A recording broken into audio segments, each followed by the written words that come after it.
Hi, listeners. Stories have so much power, and so does whoever controls the narrative. It is time that we dissect and analyze these stories. I am Vipul, and this is Folk Tales.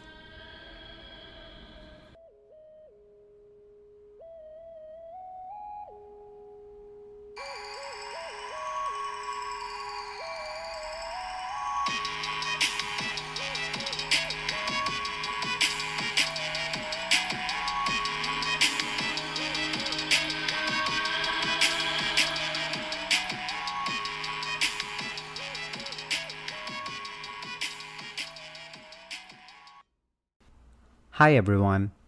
There are many fairy tales about people who desperately want children and go to extreme, unsafe, and or unethical lengths to get them, sometimes involving witches, which we heard in the story of Tatterhood, which was covered in episode 45, and the story Black, Red, and Gold, which was episode 47, to name a few.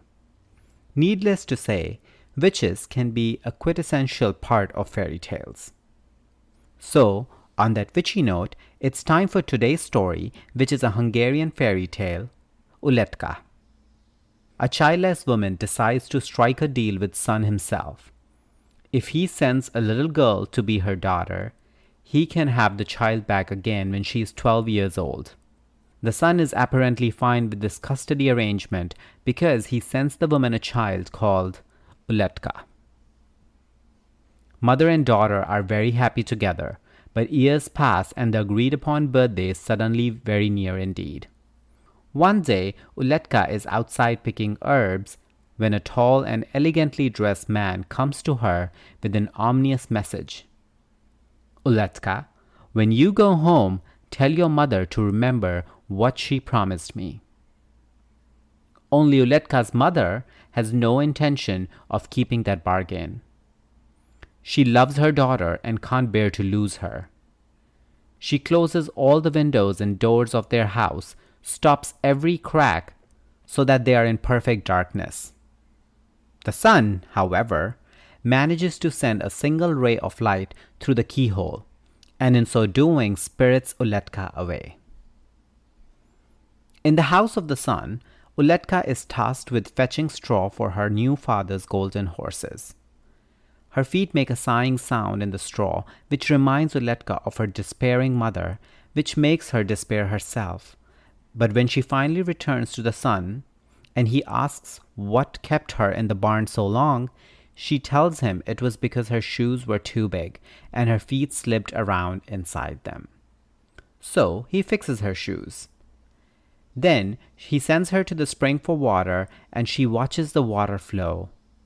She pictures her longing for her mother flowing just as unstoppably.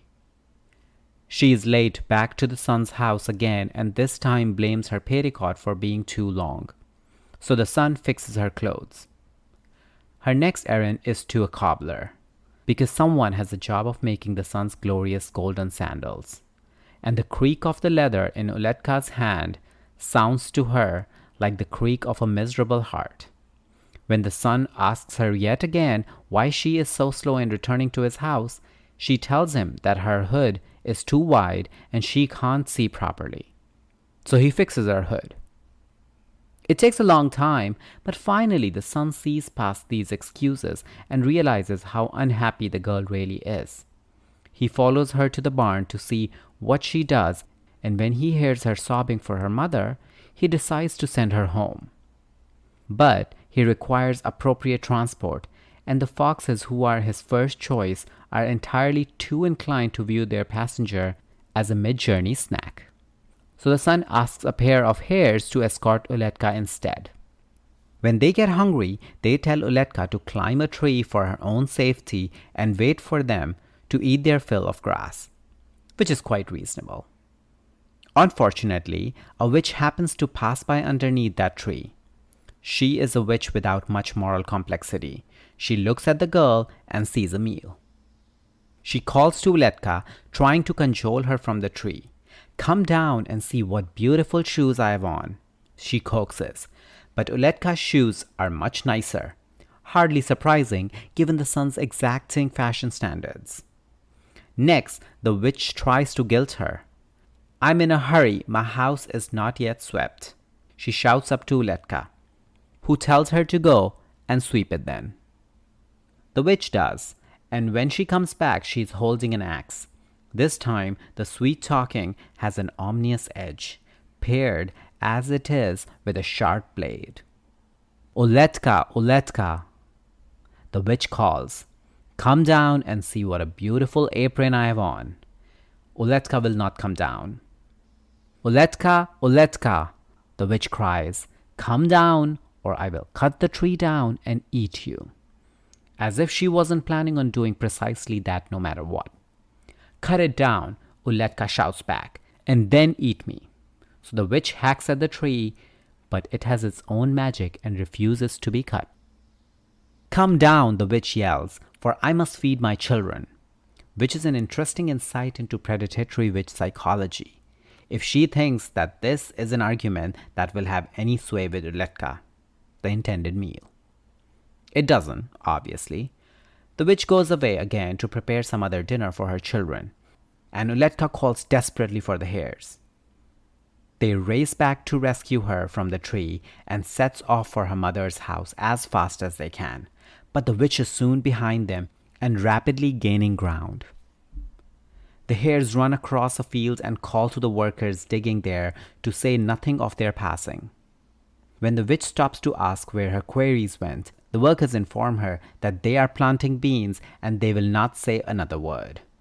A plague on your beans, the witch declares and runs away. As fast as she can, which is very fast indeed. Uletka's mother has been as miserable as Uletka herself. When her dog starts barking to say that Uletka is on her way, the woman will not believe it. When the cat and the rooster tell the same story, the woman still will not listen. All the while, the hares are speeding along the road with Uletka, and the witch is catching up. She is almost within reach of one hare's tail and reaches out, but it kicks hard and she is left with just the tail, while the hare leaps into the house. Uletka is safe. The door is quickly bolted behind her, and the witch is left to sulk her way home. Uletka and her mother hug each other tightly. As a sign of her gratitude, the mother makes a tail out of silver for the brave hare to wear, which it considers quite the badge of honor. The son gives up his claim on Uletka, wanting her to be where she is happiest, and that means her mother's house. The end. This fairy tale made me think of the witch and the sister of the sun, which I covered in the last episode, that is episode 65, so go check it out if you haven't, with the adoptive celestial parent and hungry witch. There are interesting similarities. It is also worth noting that this is another fairy tale in which witch is merely thwarted, not permanently defeated. I would argue this witch is less of a villain, but more like a hunter trying to feed her family.